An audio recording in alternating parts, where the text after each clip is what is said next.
dejamos en sus palabras iniciales. Muchísimas gracias.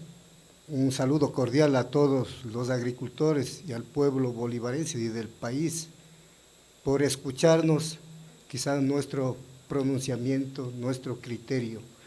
En primer lugar, debo agradecer al licenciado Germán Jarrín y felicitar porque está tomando temas muy importantes para el desarrollo, no solo del cantón, sino del país mismo.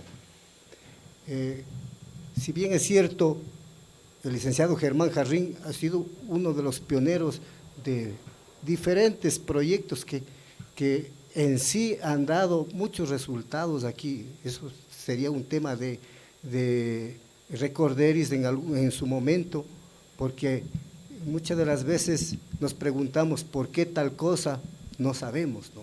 Eso le comprometo al licenciado Germán Jarrín que va a haber un espacio en donde haremos un relato de su vida y el aporte que ha hecho en diferentes campos, en la agricultura, en la radiodifusión, en diferentes actividades que ha pregonado el licenciado Germán Jarrín. Gracias por permitirme dirigir y quizá lo primero que quiero decir, nuestro país es tan prodigioso, tan rico, pero nosotros no hemos sabido aprovechar. Muy bien, no sé, por favor, continúe.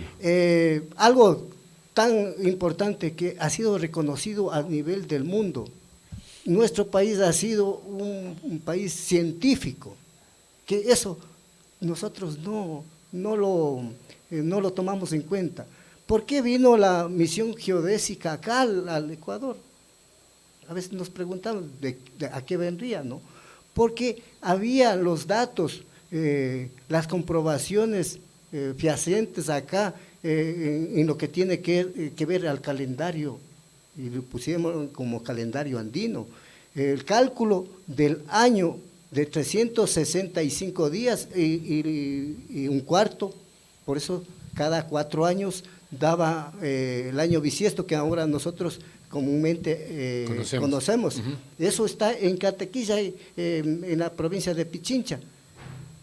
Nuestros docentes a veces no nos han informado de esa manera, esa riqueza. Pero ¿para qué eran esos estudios? Era para utilizar en los cultivos, incluso para la pesca, para diferentes actividades. Una muestra que estamos dando. Los diferentes proyectos que se han desarrollado en el país gracias a la provincia de Bolívar. Y alguien me va a decir, este está loco. Ya. El comercio, ¿en dónde se ha iniciado? Se ha iniciado aquí en la provincia de Bolívar. Si hablamos del preincásico, de la historia, hablamos de la colonia, de la conquista de la colonia, de la república, en donde encontramos de que aquí en la provincia de Bolívar fue el escenario más fructífero en lo que tiene que ver al comercio. ¿Pero por qué sería la provincia de Bolívar? Porque era productiva en todos y cada uno de las actividades. Ubicación estratégica también, ¿no? Y una ruta estratégica. Pero ahí está, quizá las malas autoridades a veces por venderse, el asunto de la línea férrea. ¿Por qué se escogió acá de la línea férrea?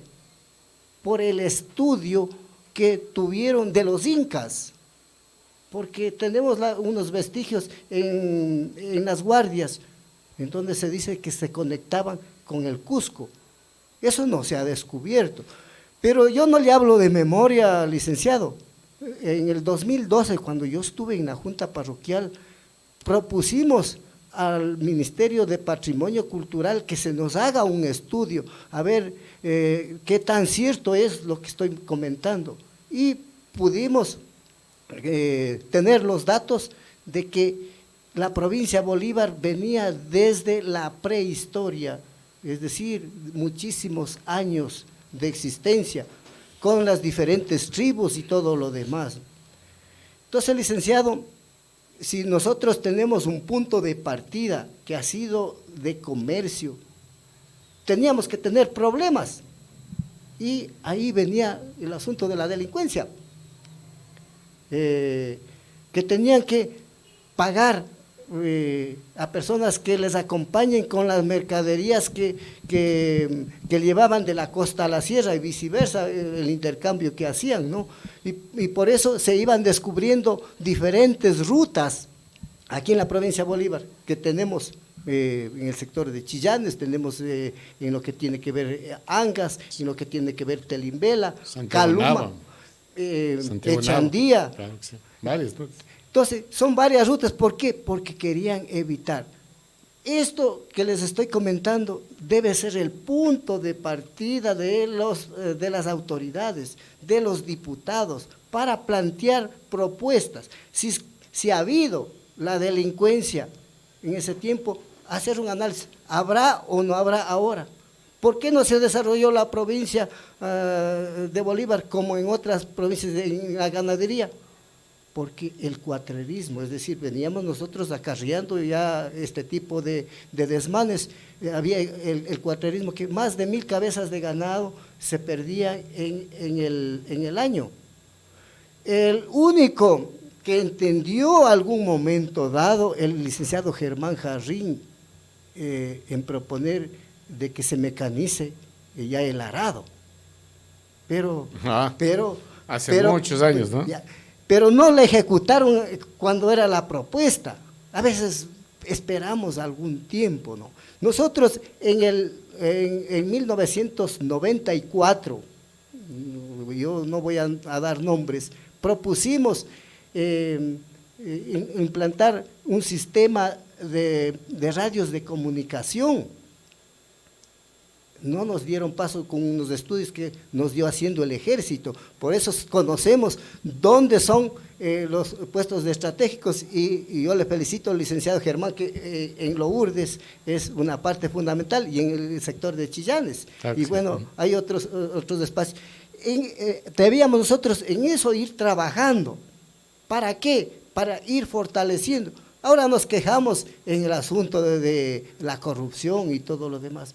Sí hay cómo combatir, pero solamente es palabrería. Decimos, bueno, queremos combatir, queremos mandar a la cárcel. No me han conversado, sino que yo he vivido experiencias en otros países. Yo he estado en diferentes países del mundo, invitado ya sea por organizaciones o en representación, en este caso de las juntas parroquiales, que estuve en esos países mirando cómo es la parte social, la parte educativa. Entonces, trayendo esas experiencias para poder nosotros ir encaminando, ¿no? Y ahí yo me daba cuenta de que diferentes proyectos se hicieron aquí en la provincia de Bolívar por combatir o por frenar ciertas cosas, ¿no? El por qué los maestros aquí, usted conoce, sabe por qué se fundó aquí el normal Ángel Polibio Chávez. No. No sabemos. Además de que, por ejemplo, en sus tiempos Bolívar era un paso obligado de todo el mundo, ¿no? Un desarrollo. De hecho, la escasez de personas indígenas en ciertos sectores muy amplios de la provincia se debe a que esta fue la primera ruta, ¿no? La vía Flores fue una ruta de arrieros, de comercio, y debe tener algo que ver con eso, ¿no? Pero realmente no se conoce la historia, el porqué. Quizá quisiéramos profundizar, pero quizá el espacio en la radio es corto. Porque en la década de los 40, 50, comenzaron a emigrar de la provincia de Bolívar a diferentes partes del país. Del país. Especialmente comenzaron, dígase, por Moraspungo, por la provincia de Los Ríos mismo. De Los Ríos. Poblada en gran medida por bolivarenses. Luego de eso ya fueron a la provincia ahora de Santo Domingo, al oriente y todo lo demás, ¿no? Claro que sí.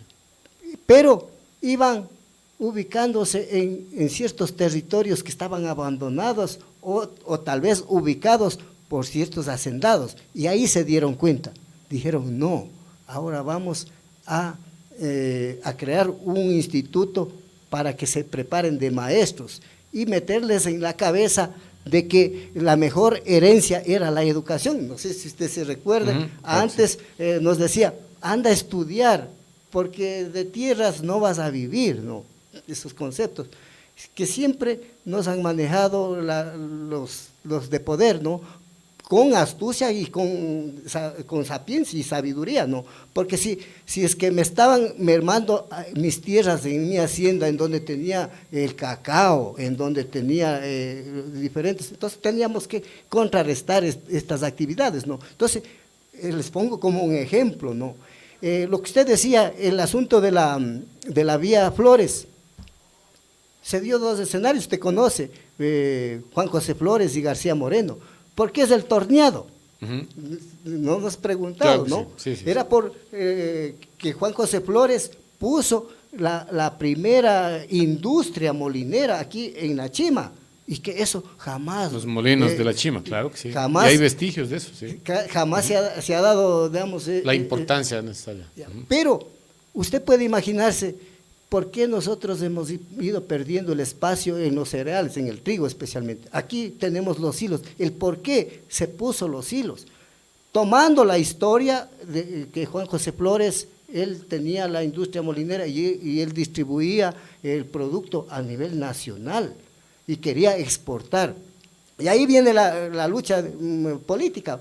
García Moreno no podía llegar a la hacienda y dice, tracemos otra vía, otra ruta, y eso fue la del torneado, que fue un desnucadero, ¿no? Entonces, son historias muy importantes que los políticos deben tomar en cuenta.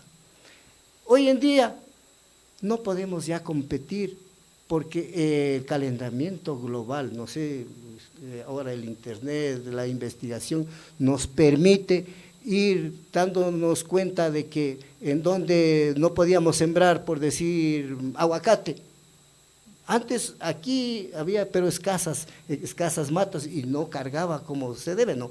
Ahora es en forma eficiente, ¿no? Y que yo le felicito, que son una de las alternativas que se debe dar.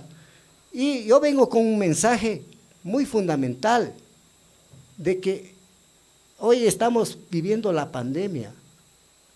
Ahora en la provincia de Bolívar ya no estamos menos de 200,000 habitantes, ahora estamos más de 200,000 habitantes, porque han regresado, ¿no? Pero, sí. ¿Y qué podemos hacer para abastecerles a ellos, para tenerlos? Porque no hay trabajo. Nos cogieron cruzado de brazos. Hay falta de programación de las autoridades, porque se debía ya ir programando en lo que tiene que ver a las fincas integrales. Y alguna vez alguien me criticaba, dice, no, eso no da resultado. Yo les voy a dar con datos. ¿Sabe cuántos millones de dólares sale de la provincia de Bolívar? 100 millones de dólares sale de la provincia de Bolívar a otras provincias en el año. Y solamente un solo dato, en hortalizas. Una familia, promedio de una familia, $50 mensuales. $50 que no es nada, porque comprando papas y todo lo demás que podemos ¿Cuánto hacer. dice usted a la semana o al mes? Al mes. 50, no, es mucho más, claro. Bueno, pero vamos a poner... Vamos a poner promedios bajos. Ya, $50, multiplicado por 12, $600 en el año. Ya. Existe más de 70,000 habitantes, pero familias. No, sí, familias, pero no vamos a tomar ese rango, vamos a tomar una cuarta parte, 20,000. Multipliquemos 600 son 12 millones de dólares que nosotros podríamos ahorrarnos sembrando en nuestras casas, en espacios pequeños. Aquí en el Ecuador se está dando los huertos verticales en Ambato, pese que ellos son unos excelentes agricultores y ellos en su casa, en su departamento, están produciendo y vendiéndonos a nosotros, ¿no? Eso es lo que le estoy indicando en lo que es de hortalizas. Nosotros somos desde muchísimos años, por tradición, vendedores de forraje. El tiempo de García Moreno, el tiempo que se comercializaba, San Miguel, Bilobán, eran los centros que abastecían a los arrieros que tenían que dar de comer a sus animales. A sus muelas, claro. Sí. Y esas instalaciones que hacían, esas algarrabas, ese tipo de molinos que preparaban sus balanceados, eso existe todavía, los vestigios. Esas historias nosotros teníamos que irles traduciendo. Si tenemos todas esas bondades, ¿por qué no ir aplicando en nuestro medio? Puede imaginarse, usted sabe cuánto de forraje sale aquí de San Miguel. Bueno, son 36.000 hectáreas, pues debe salir mucho forraje, claro, y la procesan fuera de la provincia. A lo que voy. ¿Y por qué nosotros no procesamos, no trituramos, no enfundamos y lo vendimos ya como materia elaborada? Nosotros seguimos mirando nada más de lo que se lleva. Y siguen saliendo los vehículos con nuestra caña de maíz. Nosotros somos por excelencia, el cuy nos gusta. ¿Y de dónde traemos los cuyes? De Ambato, de Ambato. Ya. Y para los cuyes que tenemos aquí, usted puede imaginarse, a San Miguel entra dos camiones semanales de alfalfa. ¿Y por qué un agricultor no puede dedicarse a esa actividad?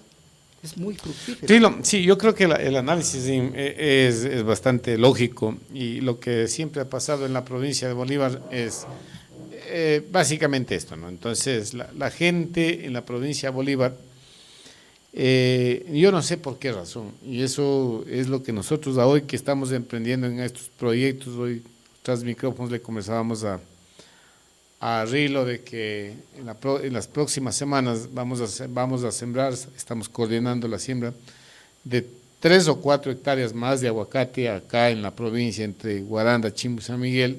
El foco está acá en San Miguel y acá tenemos alrededor de 7, 8 cuadras que están sembradas.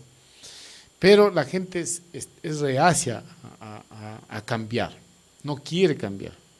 Siempre los teóricos, los periodistas hablan desde la teoría, desde lo que conocen o han leído, y muy pocos hacen experiencias. Rilo decía que ¿por qué no hacemos? Yo he estado analizando profundamente esto de los huertos familiares que impulsan algunas instituciones aquí en la provincia, y vemos que es un tema que ni siquiera es falta de la autoridad, no es falta del terreno, sino es falta de la gente, ¿no? Y siendo prácticos, ¿para qué voy a pasar todos unos 4 o 5 meses cuidando una planta, ya que salgo al mercado, gasto $1.50, $2 y vengo con la feria lista?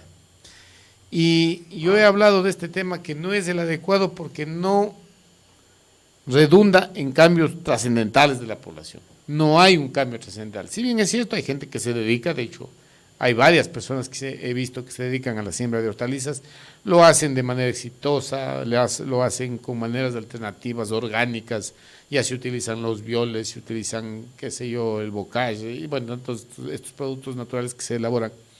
Pero en sí no podemos hablar de que la provincia de Bolívar tiene un cambio de tantos años de proponer lo mismo. O sea, yo no, y por eso me preocupé por lo que usted dijo, si hay varias experiencias que se han experimentado, pero, por ejemplo, el MAG no ha pasado de experimentar. No se ve que, por ejemplo, en estos últimos 10 años, donde se hablaba de la revolución agraria, donde se hablaba de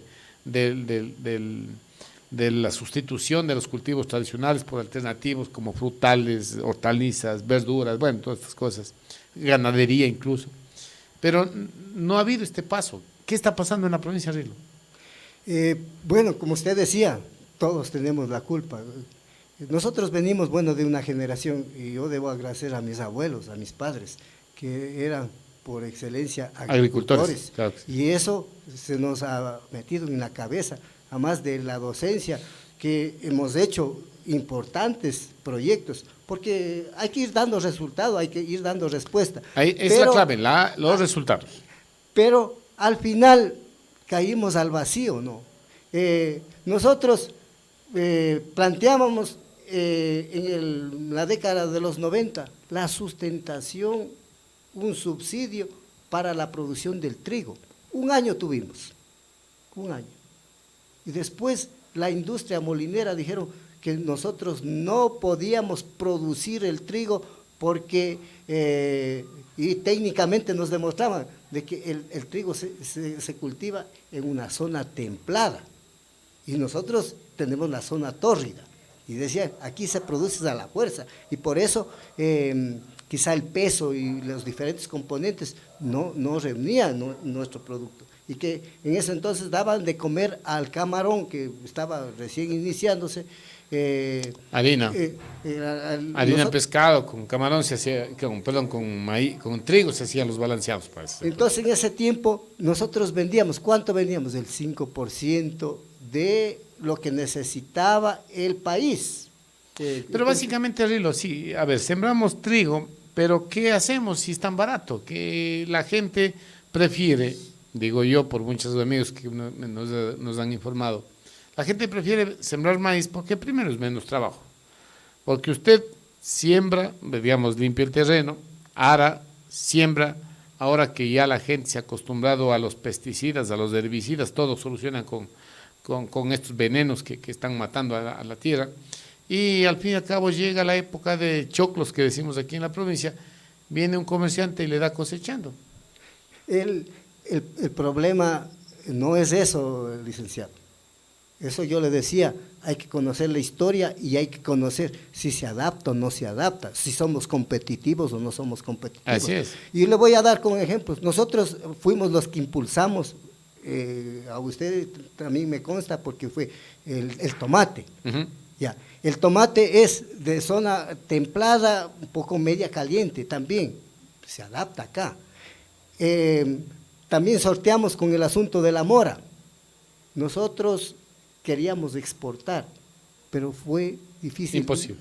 Imposible porque no nos garantizaba el producto, por estar en una zona tórrida. Entonces, esos estudios, ¿quién tiene que hacer? El Estado para recomendar si esto no es posible. Ya. Todo lo que es producción tropical, sí, se descuidó el asunto de la naranja, del café. Hubo un momento dado la promoción del asunto del cacao y ahí está, ahora quizá tenemos unos precios ínfimos porque todo mundo siembra. Entonces, es decir, falta de planificación y ahí quizá también doy culpa a los gas, ¿no? ¿En dónde está el ordenamiento territorial? Jamás nos dan la mano. Licenciado, nosotros presentamos una propuesta al municipio de acá de San Miguel, crear el comisariato agrícola. Y no era un sueño, por eso se hizo la feria del miércoles. Pero nosotros queríamos espacio ya para competir con las grandes empresas, ¿no? De aquí arriba, si las instituciones no nos ayudan, nosotros vamos a estar solamente expectando, y ahí sí lo que usted decía, más barato va a resultar meter la mano en el bolsillo, ir al TIA, ir al, digamos, al KIA. Al mercado mismo. No al mercado, porque eso ya quedará relegado. Y ya se está viendo. Bueno, no, eso no va a pasar. Eso no va a pasar. Verá, ahora, lo que sí yo creo que es un grave problema. Yo creo que las dádivas, los regalos, recuerde usted, Rilo, usted fue parte del Centro Agrícola, también creo. Cuando la población espera que le den la urea, ¿se acuerdan? A muy bajo precio. Se organizaron todos se afiliaron al Centro Agrícola, comenzó la fiebre, se acabó la urea, se acabó el Centro Agrícola. Pero es que nosotros no nos dejaron desarrollar el proyecto completo. ¿Quién no les dejó eso? Ya. Nosotros trajimos a través de la Cámara de Agricultura, porque yo era miembro del directorio, por eso el Banco de Fomento pudimos detenerle aquí en Guaranda, aquí en San Miguel, y la apertura en Echandía, en Chillanes detuvimos, ¿no? Esas eran negociaciones por el voto que nosotros dábamos. Y dentro de eso decíamos, queremos que nos ayuden también en otras cosas, enfundando los abonos, la urea. Y trajimos 6,5 millones de dólares del Japón en donación. Había que monetizar. Y yo recuerdo que alguien decía, ellos no pueden vender ni regalado, decían, qué pésima calidad sería. Pero los agricultores ya cuando comprobaron que era de excelente calidad. ¿Cuál era el compromiso? Eso era para la provincia Bolívar, porque esa era la negociación. ¿Ya? Y no quiero dar nombres, incluso son autoridades ahora, ellos le nacionalizaron, puede imaginarse, le nacionalizaron los 6,5 millones de dólares. Ya eso a la provincia de Bolívar le tocó 200,000 dólares que en un canal de riego en Guaranda lo pusieron. Es decir, nos dejaron, como decir, con la idea, porque si nosotros enfundamos, no queríamos producir porque la materia prima venía de afuera, pero ya enfundar. La urea se hace de petróleo, ¿no? ¿Y cómo, digamos, cuánto costaba? Costaba menos de mitad de precio. ¿Cuál es el objetivo, rápidamente, porque se nos va el tiempo, Rilo, de traer urea a Bolívar? Porque, bajar los costos para el agricultor. Sí, es que el agricultor estaba metido en la cabeza. Decía, sin eso yo no puedo producir. Y sáquele, ¿no? Entonces, a su tiempo teníamos que ir actuando, ¿no? Ya después decíamos en la parte orgánica ir trabajando, ¿no? Porque son procesos, ¿no? Y nosotros pensábamos que al agricultor hay que darle el crédito, pero a bajos intereses. Y trajimos, ¿sabe cuál? El proyecto Bolívar 2, Bolívar 1 y todo lo demás, que eso se remató y vino acá a San Miguel. Que eso, no sé si usted se acuerde, era el Poderuma, que estaba aplicándose en la parte norte. Y nosotros reclamábamos, ¿y por qué no, digamos, no? El resto de la provincia. Y se fue una gran parte a Chillanes. Ahí dieron unos préstamos de 10 millones de sucres en ese entonces, que era muchísimo de plata, pero mal orientados. Esos rezagos, la maquinaria que hubo en Guaranda, usted, si se ha de acordar, digamos, la organización Cornazán y la FECAP Runare, nosotros ayudamos, nosotros éramos los garantes para vender la maquinaria, tractores, equipos camineros y todo lo que había. Eso fue en caravana a Quito a venderse. Y ese dinero vino acá a San Miguel, a la cooperativa San Miguel. Yo le digo sin empacho, vino 365,000, bueno, y algo más en dinero, y había unos 400,000 que estaba en deuda, ¿no? Que era para los agricultores. Bueno, sabemos de que la cooperativa da sus créditos y todo lo demás, y es con el mismo ingeniero Monar, que es ahora gerente, que esas actividades se hizo, ¿no? Entonces, es decir, los sueños han sido grandes. Ahora, parece que han pasado solo soñando, pues decirlo, porque ¿qué ha salido de eso? O sea, yo voy al tema que yo creo que es fundamental. Los mecanismos, yo considero que es muy importante hablar de los mecanismos, cómo crear desarrollo.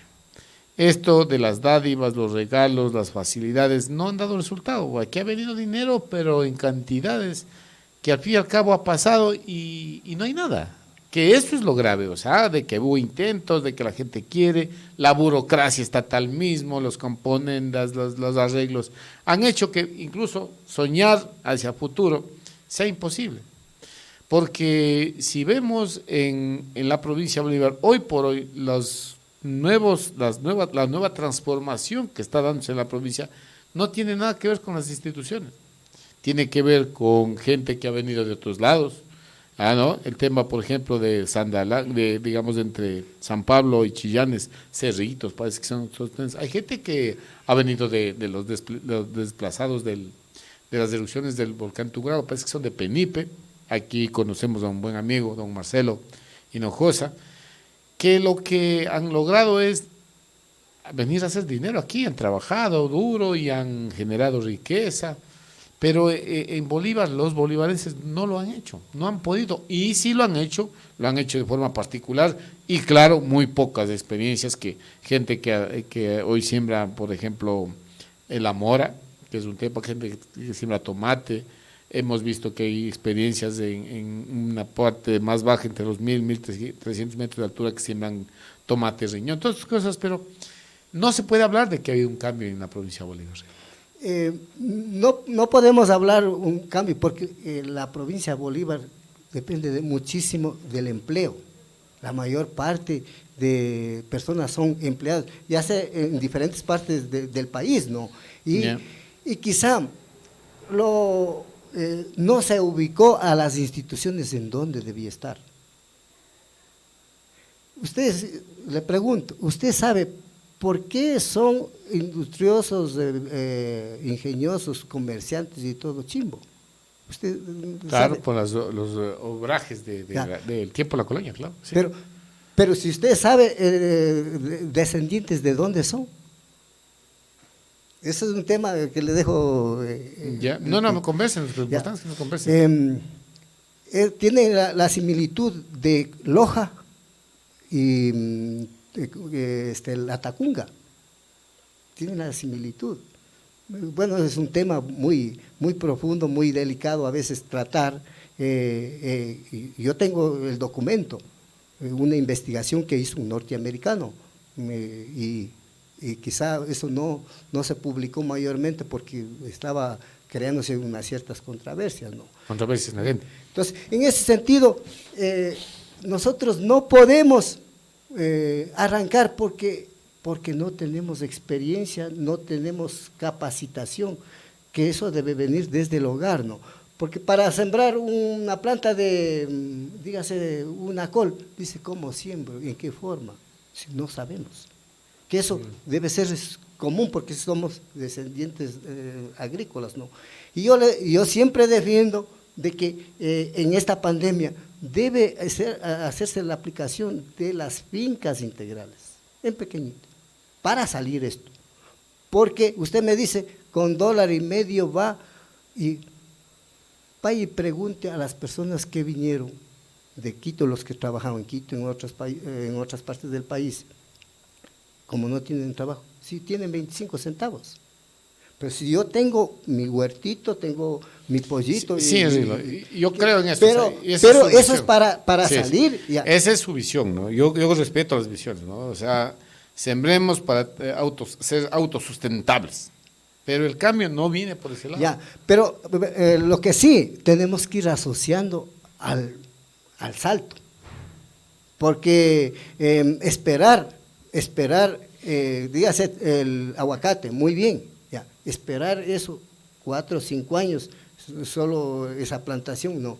¿Por qué no le puedo en los espacios sin afectar? De optimizar. Claro. Optimizar, se puede hacer. Claro, no es que se puede, se lo está haciendo, Rilo, se lo está haciendo. Yo le invito el día de mañana. Y quizás no saldría gratis. Mire, el cultivo. Aquí no, aquí no es que aquí algo está pasando y algo nos falta, porque la tierra lo permite, tenemos una tierra privilegiada, la mejor tierra. Yo comentaba así rápidamente, vuelvo a recapitular en este tema. Yo conocí a un ingeniero en Colombia cuando andaba investigando lo del aguacate Hass. Yo me fui al Valle del Quindío, y un ingeniero que había conocido San Miguel de Bolívar, y me decía, señor Jarrín, en ese pueblito, está hablando de que él vino hace 30 años, es el mejor clima para sembrar aguacate. De hecho, hicimos un proyecto y un político, en lugar de dar, qué sé yo, 100, 200 a cada, lo que hizo es repartir de 2 en 2 y se perdió la más parte. Es lo que pasó aquí hace 30 años, según este ingeniero. Entonces, yo no vengo de una familia de agricultores de hortalizas. Mi madre, que es la que tiene propiedades, ella ha sembrado normalmente, como todo bolivarense, maíz, papas, ocas, mellocos, que ese tiempo sembrábamos, ¿no? Ahora ya ni siquiera eso se siembra. Y nos ha gustado la agricultura. Yo decir que soy técnico, de que no, pero yo he logrado buscar a la gente adecuada para que me asesore y no he necesitado de grandes asesoramientos. Lo que usted dice, el aguacate va a dar en 5 años, eso hay que hacer una corrección. Yo estoy a punto de comenzar mi plantación va a comenzar a florecer, a florar ya. Yo creo que en un medio año más ya estamos con aguacate, al año y medio, 2 años. Y sin embargo, en esos espacios he puesto cebolla, he puesto tomate, he puesto pimiento, y todo eso se da. O sea, y yo no soy un experto en agricultura, es más, soy un ignorante en agricultura, porque los que ayudan son los ingenieros. Ese cambio que yo digo de conceptos, porque el concepto no es que tengamos comida, el concepto es que mejoremos nuestra condición de vida para tener plata, para comer bien y tener cubiertas las necesidades, no las básicas, porque eso es lo que debemos evitar, no ser tan pesimistas que lo básico tenemos que cubrir, o sea, comer, salud y nada más. No, la gente tiene que comenzar a invertir en su cuadra, en su media cuadra, una producción que le permita tener una mejor condición de vida, que le permita comprarse una maquinaria agrícola, que tenga por ejemplo, pueda pagarse un estudio de suelos, que tenga su buen vehículo, que tenga una buena casa, porque es lo que queremos. Básicamente, el hecho es no sigamos pobres pero alimentados. No, esa no es la idea. La idea no es seguir comiendo, porque de comer un sueldo, come ya. Pues la idea es que la provincia de Bolívar, en la parte de sierra, de la que estamos hablando para nuestros oyentes que están en la parte de costa, ya no sean los agricultores de coger una vez al año un capital y gastarse durante todo el año. Y a los últimos meses ir fiando que ya cosecho, y en esa rutina ha vivido nuestro agricultor, lamentablemente. Lo que queremos para la provincia de Bolívar es que eso se vaya al suelo, se termine. Queremos es que la gente, por ejemplo, se proyecta que una plantación de una cuadra de aguacate a partir de los 2 años y medio comienza a dar 5 toneladas, al siguiente año 7 toneladas, al siguiente año estamos hablando de 10, 15 y bien manejada una plantación, 20 toneladas. Estamos hablando de un ingreso anual para un agricultor, sin irnos a los extremos de las estadísticas, sino más bien en los bajos. $10,000 en un año por cuadra. Eso es lo que queremos. Eso yo digo, hoy nos topamos, ayer comentaba yo del tema, no sé si me escuchó, de que tenemos enemigos en todo lado. Enemigo es el comerciante inescrupuloso, enemigo es que seguimos haciendo todo lo que todo el mundo hace y saturamos los mercados. Enemigos son las autoridades y estas autoridades que cuando va el agricultor a querer vender, le ven como criminal, como que va a robar, como que está haciendo algo ilícito, no le dejan entrar a los mercados, le tratan mal. Eso me pasó a mí. Y como yo digo, yo de todos modos tengo un medio de comunicación, a mí me escuchan. Algo de temor tendrán a Germán García si de repente va a desbocarse en contra de algo. ¿Qué pasa con el agricultor común y corriente que un día X, Y tiene una producción de cebolla, de pimiento, de pimienta, de pepino, qué sé yo, de tomate, de mora, y quiere salir al mercado y se encuentra con otros enemigos, que son las normativas y la falta de ayuda? Quizá, qué importante, usted le ha hecho un análisis muy profundo, ¿no? Pero yo siempre parto de los mercados, ¿no? ¿Qué mercados tenemos?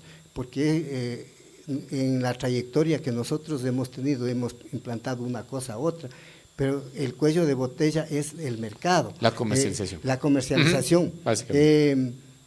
No hay diferentes tratados a nivel en donde consumen mayor cantidad, por decir, de aguacate, en donde podemos ubicar.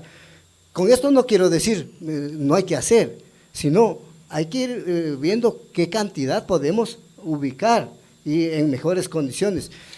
Pero dentro de esto, alguien dice, no me gusta eso, pero ¿yo qué alternativa puedo tener? Hay otras.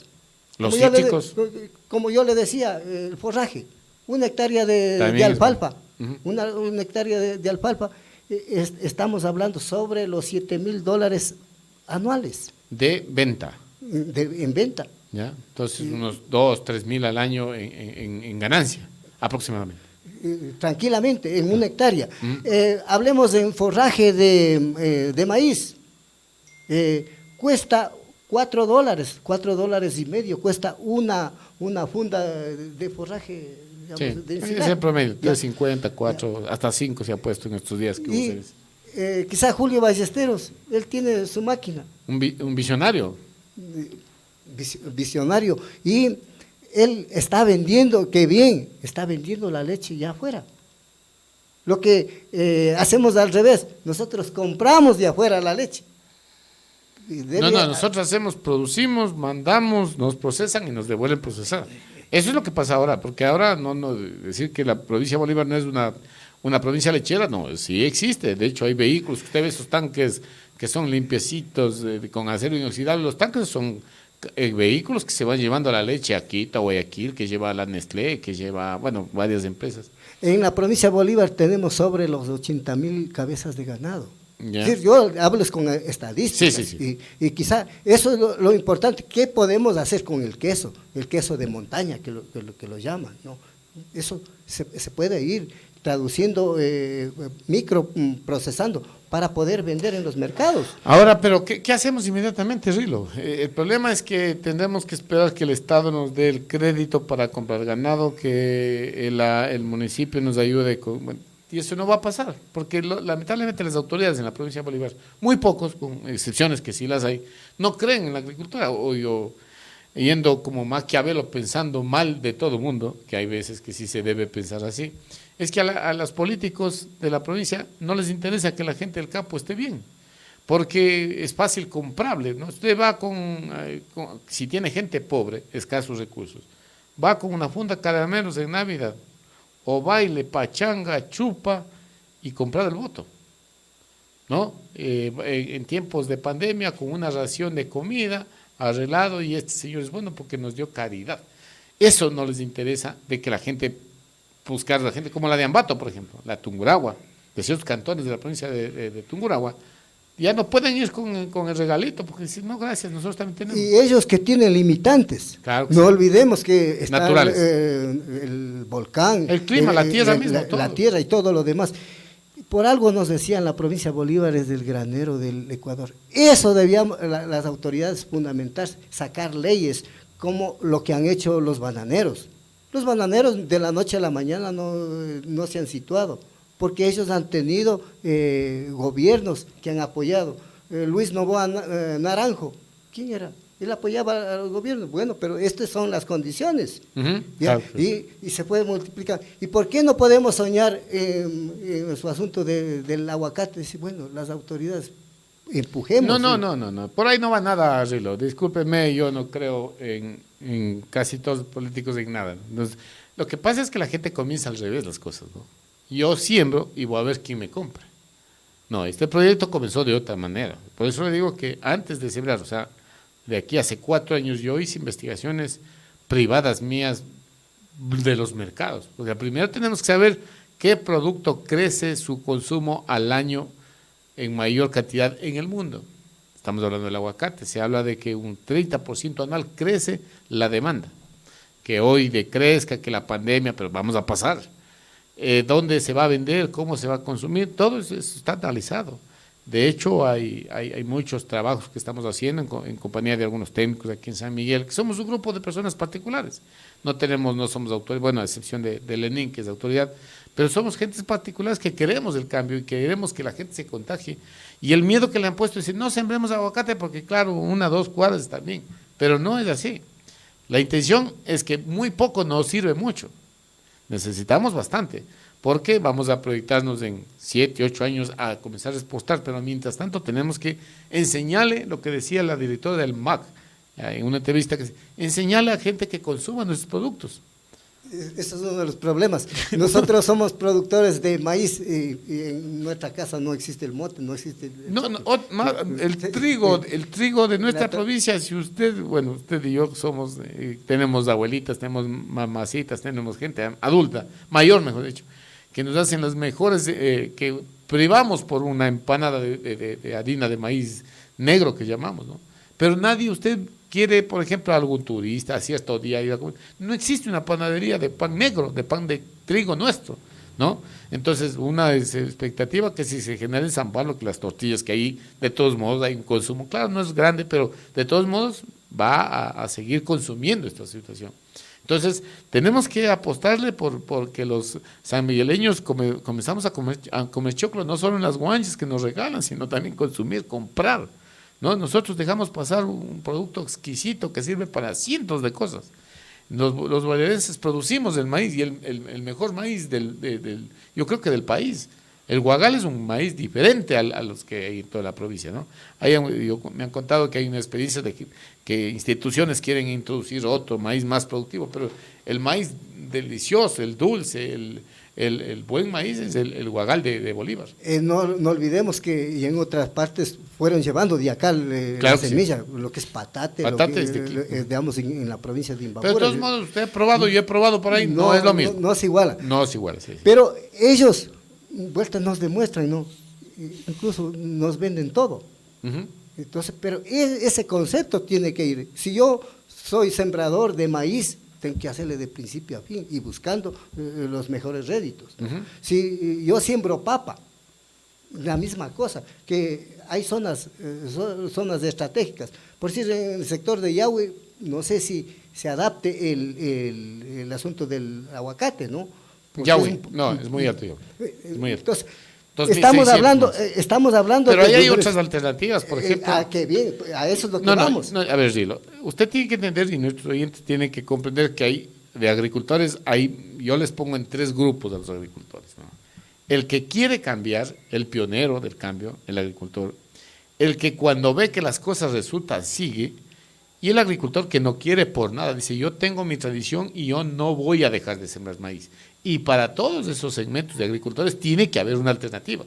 La alternativa de la visión de hacer de San Miguel de Bolívar ya no la tierra del maíz, sino la tierra del aguacate, que ojalá lo logremos y a este paso yo creo que sí lo vamos a lograr. Hay que sortear muchas dificultades, muchos problemas, más que todo la incertidumbre de la gente. Sí, producimos, sí, y ahora, no. Tenemos que comenzar por el lado correcto, a ver quién nos va a comprar. Dónde hay el que va a exportar, el que va a procesar, y eso ya lo hemos hecho nosotros.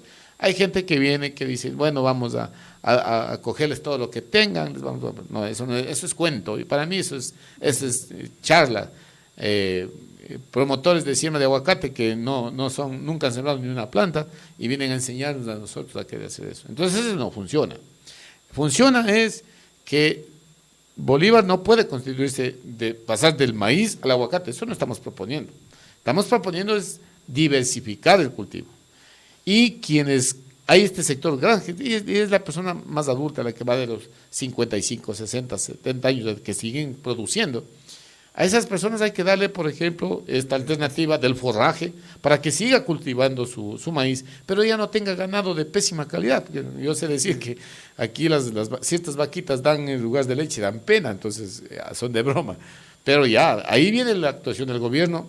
No regalar, porque yo creo que lo regalado no se valora. No, yo estoy convencido. Nunca, digamos, ha funcionado. Claro. Sí. ¿Cómo me regalaron? Sí sirve. La uria que donaban, quizá. Y que se entregaba muy barato. Se prestaba para la corrupción, a gente que acaparaba, compraba para vender más caro. Aquí pasó varias. Entonces, esas cosas no deben ser, como siempre decimos, al que le cuesta le duele. Al que duele le cuesta, claro. Entonces, hay muchas alternativas. Pero apuntando a algo muy fundamental. Yo felicito, digamos, quizá la ponencia. Mi ponencia es ir caminando en este momento y qué es lo que claro. el proyecto. En todas estas cosas, estimados oyentes, en todas estas cosas tiene que haber gente que sean pioneros en el tema, ¿no? Nosotros estamos por la línea del aguacate, nosotros estamos por esa línea. Y ojalá en 2 años tengamos 20, 30 hectáreas de aguacate. Vamos a ser el medio conductor para vender, para comprar, porque ahí tiene que haber un canal a donde entregar. Pero primero tenemos que aprender a consumir lo nuestro. Nosotros tenemos aquí aguacates que se pudren en las matas y donde comemos aguacates, ¿de dónde trae el aguacate? De Ambato, de Riobamba, ¿no? Entonces primero tenemos que valorar lo nuestro y eso tiene que ser un compromiso de la gente. ¿No? Dice, y usted ve este hermoso árbol, ¿cuántos aguacates habrá aquí? 2.000, 3.000, y coge, no, ahí se pudre. Cuando vienen a visitarme los de la costa, mis parientes, les mando regalando 4, 5, 20, sabiendo que ahí hay plata, porque 4, 5 aguacates es $1, eso cuesta ahora. No, usted va en el mercado, 3 aguacates, $1, va a conseguir con algunos lados y resulta que eso cuesta. Entonces, vamos a comenzar por valorarnos, decirles a las autoridades, yo creo que una cosa que debemos hacer, porque yo permítanme desconfiar, con el respeto que todas las autoridades se merecen. Permítanme desconfiar de lo que están haciendo las autoridades. No les interesa el campo, les interesa la obra civil, les interesa las veredas, y eso no está mal, es otra proyección, es otra perspectiva de la vida. Lo que tenemos que hacer es, en San Miguel, volver a darle vida al centro agrícola. Y esa instancia sea, claro, con gente que no espere a reclutar a gente con dádivas, con regalos, eso está mal. Y hay varias experiencias. Cuando viene la URIA, se afilia a todo, se va a la URIA, todo el mundo se les obliga. Viene una cosa, ¿no? Lo que aquí tiene que haber, primero con lo que usted decía, que ya no sigan viniendo de otras provincias a vendernos el tomate, la cebolla, el ajo, todo, que se siembra aquí. Pero si en el momento que usted va a un mercado y una autoridad le frena, como productor no le dejan entrar ni al mercado, ahí es el problema. Entonces tiene que haber ferias ciudadanas donde los agricultores se organicen, un centro de acopio como tienda, donde el ciudadano que quiere aguacate sanmigueleño, en el caso de San Miguel, vaya a tal lugar y ahí está aguacates, ahí tiene mora, tiene naranjilla que también se siembra, tiene maíz, choclo, tiene, qué sé yo, cebolla, tomate, que tiene frutales, porque hablar de cítricos es otra buena alternativa, ¿no? Hay gente que dice, no, licenciado, naranja no, yo ya tengo una experiencia. Y le voy a invitar a comernos la primera naranja que está criándose en mi finca. Es una naranja tamaño normal, pero es mucho más bonita, es más limpia que la que nos venden en la costa. Y es mucho más cara. Entonces, aquí viene el cambio, Rilo. Finalmente, se nos acabó el tiempo, 20 horas, 1 minuto. Le quiero dejar en sus palabras final. Gracias, Rilo. Y a propósito de este diálogo que tenemos, vamos a intentar seguir haciendo diálogo con gente que le interese estos cambios. Porque muchos son los llamados, pocos los elegidos, pero esos elegidos vamos a buscar el cambio de la provincia y de nuestro cantón, que es lo que a nosotros nos atrae. Rilo, sus palabras finales. Quizá debo agradecer, y sí para las autoridades, ¿no? En otros países desarrollados del mundo, en donde se ha estado viendo las experiencias, las obras se hacen con las dos manos. Si se hace una carretera, en otra mano debe estar producción. Si se hace una vereda, en otra mano debe estar producción, turismo, qué sé yo, para compensar, porque... Para que sirva de algo la obra civil a la de producción. Porque muchas de las veces ciertas obras se convierten en un problema. Uh-huh. ¿Y por qué la gente ha quedado tan pobre? Porque dice, a ver, la novela, y ahora ya tengo el carretero, voy a comprarme carro. Y que de eso voy a vivir, y se encuentra con otras realidades. Las realidades y por qué no las dos cosas ir traduciendo. Entonces, yo le agradezco y le invito a los sanmigueleños a seguir pensando que sí tenemos alternativas. Bueno, Rilo, mañana venga a 8:30, usted está aquí, ¿no? Sí. Venga, le quiero hacer conocer mi pequeño terrenito, no es que Germán Jarrín tiene una hacienda, no, terrenito, cuadrita tengo, cuadrita. Pero en una cuadrita se puede trabajar y se puede hacer las cosas. Así que mañana le espero 8:30, Rilo, para que usted palpe. Hoy le llevé cebolla, por ejemplo, a corral mora, tomate, pimiento, que es sanmigueleño. Y eso hay experiencias que se difunden, que crecen, que siguen avanzando. Tenemos que poner el ejemplo, porque el que no arriesga no pasa el río, Rilo. Y quizá algo que, por decir, en esta pandemia, yo... Antes de la pandemia, yo aquí en San Miguel hice un huerto. ¿Ya?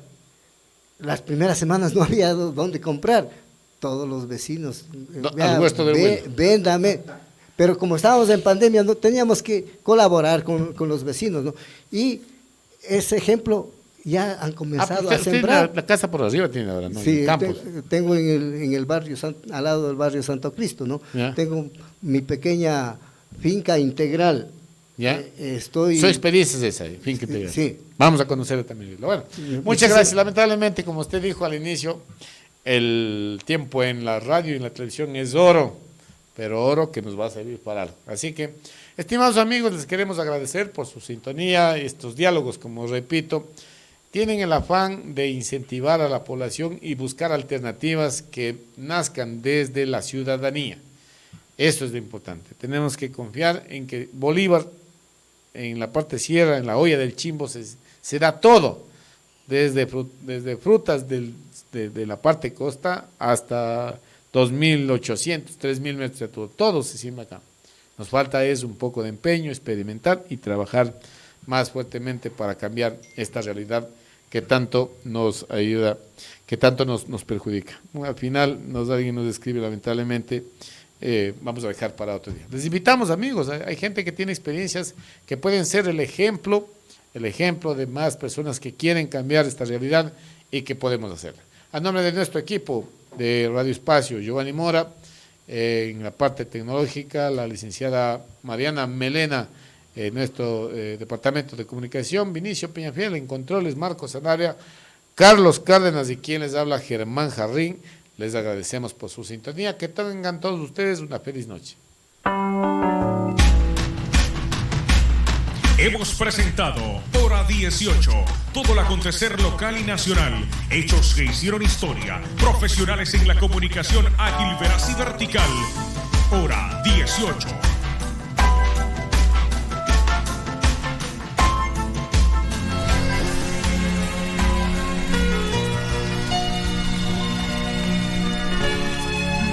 Descansó en la paz del Señor en la ciudad de San Miguel de Bolívar, quien en vida se llamó el señor Cleber Vinicio Morejón Valverde.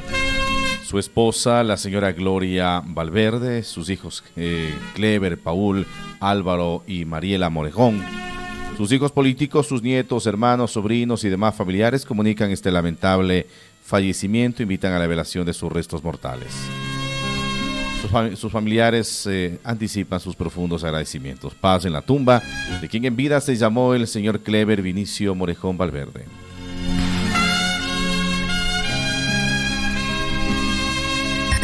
Inicio de espacio publicitario.